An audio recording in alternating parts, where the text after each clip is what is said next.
반갑습니다. 그렇습니다. 저는 미국 지수 ETF에 투자를 하고 있는데요.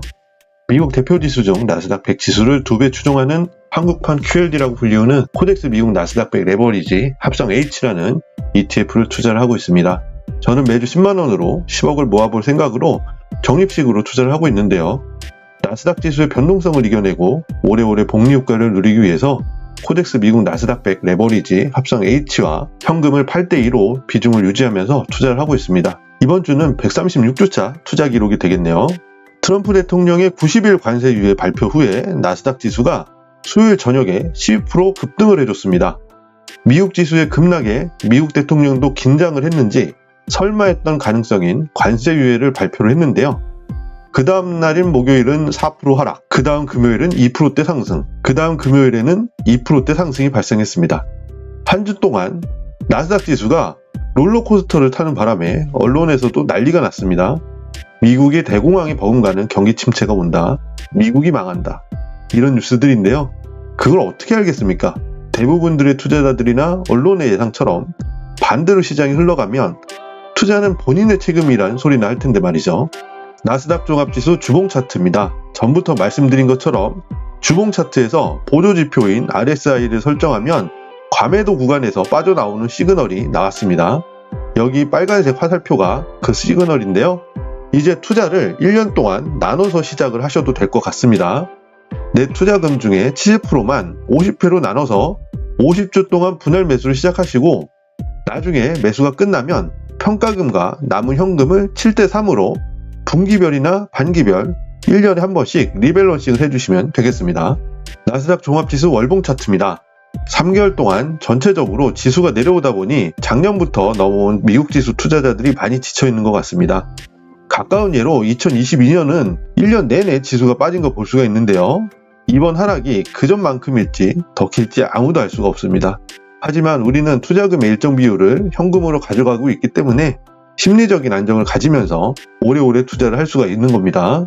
제가 이번 주 말씀드리고 싶은 건 4월 9일 수요일 미국 시장의 12% 급반등인데요. 이날 그 무겁다는 다우지수도 7.87%, 나스닥은 12.16%, S&P 500은 9.52% 상승을 해줬습니다. 그 덕분에 4월 10일 목요일 제가 투자하고 있는 나스닥 지수를 2배 추종하고 있는 한국판 QLD인 코덱스 미국 나스닥 100 레버리지 ETF의 경우는 25.76%나 상승을 해줬습니다. 제가 투자한 이후로 이런 상승률은 처음인데요. ETF도 상한가가 나오나? 이런 생각을 또 해봤습니다. 그에 맞춰서 우리나라 코스피 지수도 5% 이상의 상승으로 출발을 했는데요. 장중에 캡처한 자료라 종가랑 약간 틀리지만 2020년 이후로 이런 상승률이 있었나 싶을 정도로 급반등이 나왔어요. 그 이유는 트럼프 대통령의 90일 관세 유예 발표라고 합니다. 덕분에 우리나라도 매수 사이드카가 발동될 정도였다고 하는데요. 그런데 전 이 상승이 뭔가 좀 찜찜했습니다. 워낙 잘 짜여진 각본 같다는 생각이 들었는데요. 이 표는 삼성증권 HTS 파생시장 거래대금 일부를 캡처한 자료입니다. 우리나라 코스피 시장이 4월 7일 월요일 마이너스 5.57% 급락할 때 외국인이 풋옵션 매도를 295억 원, 기관이 125억 원, 총 420억 원을 발행했다는 점입니다. 그에 반해 개인은 356억 원 풋옵션 매수를 발행했는데요. 이 뜻은 개인은 지수 하락에 베팅을 한 것이고 외국인과 기관은 지수가 더 이상 하락하지 않는 날 베팅을 했다는 뜻입니다. 저는 월요일에 이 거래를 보고 지수가 더 이상은 안 떨어지겠구나 생각을 했었는데 목요일 옵션 만기일에 맞춰서 옵션 투자자들이 손도 못 쓰게 급반등을 만들어냈습니다. 4월 10일 옵션 만기일에 개인 투자자들이 가장 많이 투자를 했던 구간 중에 하나인 코스피 200 지수 중 310포인트의 옵션을 한번 살펴볼게요. 콜옵션은 610%, 즉 전날 대비 6배에 달하는 수익을 냈고 풋옵션은 마이너스 99.7%, 즉 투자금이 싹 다 날아간 걸 뜻합니다. 개인 투자자들은 풋옵션 356억 원은 대부분이 이런 형태로 증발을 했을 거라 생각이 됩니다. 물론 한국 주식시장에 미국 대통령이 뭔 수로 개입을 했냐 이러실 수도 있습니다. 맞습니다. 그냥 전 그렇다는 거죠. 까마귀 날자 배 떨어진다는 속담이 이럴 때 딱 맞는 것 같습니다. 이런 일들이 있던 말던 우리는 투자를 계속 해야 되겠죠. 이번 주 투자를 위해서 계좌부터 살펴보도록 하겠습니다. 일단 매주 10만원을 적립식으로 투자하기 때문에 계좌에 10만원을 이체를 해놨습니다. 지난주 잔액 합쳐서 현금이 162,835원이 됩니다. 저는 이 계좌에서 평가금 기준으로 80%의 비중으로 코덱스 미국 나스닥 100 레버리지 ETF를 보유하고 있습니다. 1614주, 평가 금액은 1391만 2680원이고 수익률은 6.56%입니다. 현재 주가는 8620원인데요. 지난주 초반 수익률이 마이너스로 돌아섰다가 급반등으로 인해서 다시 플러스 수익률로 바뀌었습니다. 그 다음은 20% 비중으로 현금을 투자하고 있는 타이거 CD금리 투자 KIS라는 ETF인데요.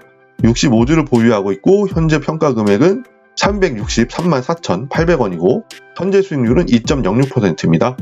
현재 주가는 55,920원이네요. 오른쪽 리밸런싱 계산기에 2개 ETF 평가 금액을 입력을 해주고요. 그 다음 현금을 입력을 해줍니다. 그 아래 각각의 ETF 현재 가격을 입력을 해주면 이번 주 거래해야 하는 ETF 수량이 계산이 되는데요. 빨간색은 매수, 파란색은 매도입니다. 이번 주 코덱스 미국 나스닥 100 레버리지 ETF는 29주를 매수를 하고요. 타이거 CD금리 투자 KIS ETF는 2주를 매도를 하라고 계산이 나옵니다. 계산이 완료가 되었으면 바로 조작을 해주면 되겠죠. 지체 없이 MTS로 조작을 해줍니다. 빠르게 거래를 하고 본업에 집중을 해야 되니까 시장가를 거래로 하셔도 되고요. 한호가 위에 거래가로 거래를 체결하셔도 됩니다. 좀 기다리다 보면 알림톡으로 주문이 체결됐다고 이렇게 알림이 옵니다. 이렇게 리밸런싱이 완료된 계좌입니다. 이번 주 코덱스 미국 나스닥 100 레버리지 ETF는 29주를 매수를 했기 때문에 수량이 1643주로 수량이 늘어났습니다. 타이거 CD금리 투자 KIS는 2주를 매도를 했기 때문에 수량이 63주로 줄었습니다. 저는 비율 투자가 끝나면 엑셀에다가 기록으로 남겨놓습니다. 이번 주까지 총 투자 금액은 1620만원, 총 평가 금액은 1762만 55원이네요. 총 수익률은 8.77%입니다. 총 수익률은 지난주와 비교해서 마이너스 6% 정도 깎여 나갔네요.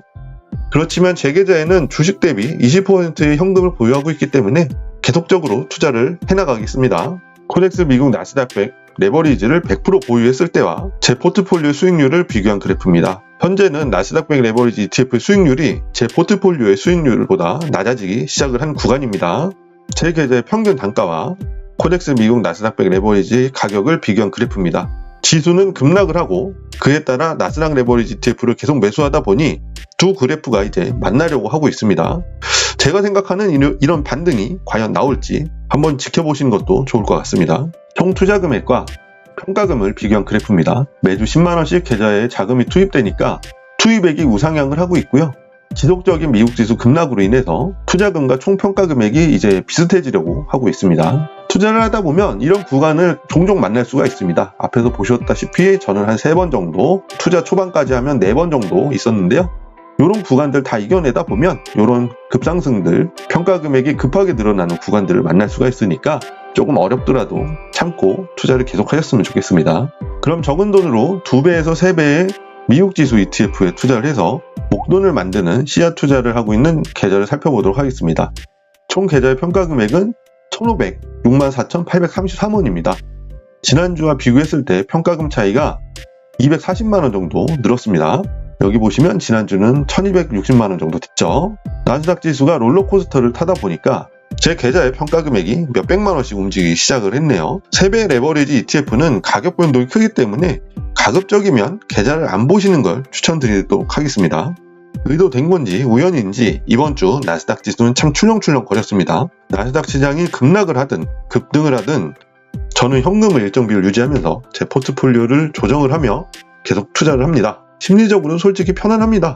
신경 쓸 것도 없고요. 아마 유튜브나 블로그를 제작하기 위해서가 아니라면 일주일에 한 번만 계좌를 열어봤을 정도로 신경을 쓰지 않고 있는데요. 이렇게 투자를 할 수 있는 건 현금이 있기 때문이겠죠.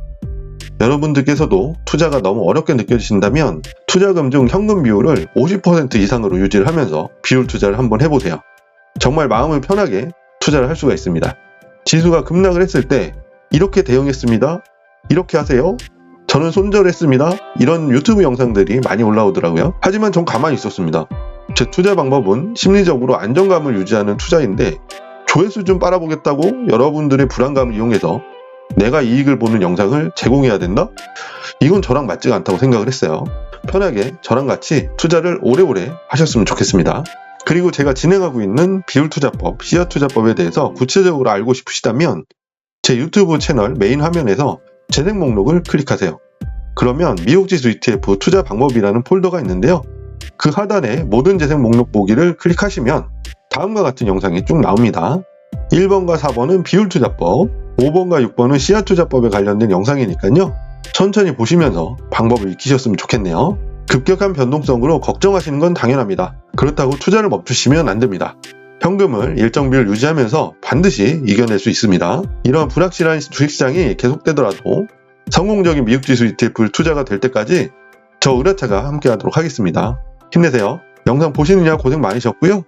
이 영상이 도움이 되셨다면 구독과 좋아요, 선한 댓글 부탁드리겠습니다. 시청해주셔서 감사합니다.